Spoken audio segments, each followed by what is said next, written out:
I heard something downstairs. A soft clink, like glass touching glass. Then silence. Then again.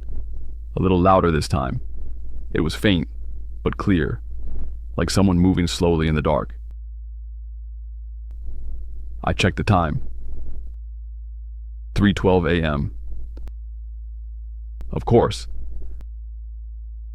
I stayed in bed for a while, counting each second between sounds. It wasn't the fridge, it wasn't the pipes. It sounded careful, almost polite, as if someone was trying not to wake me.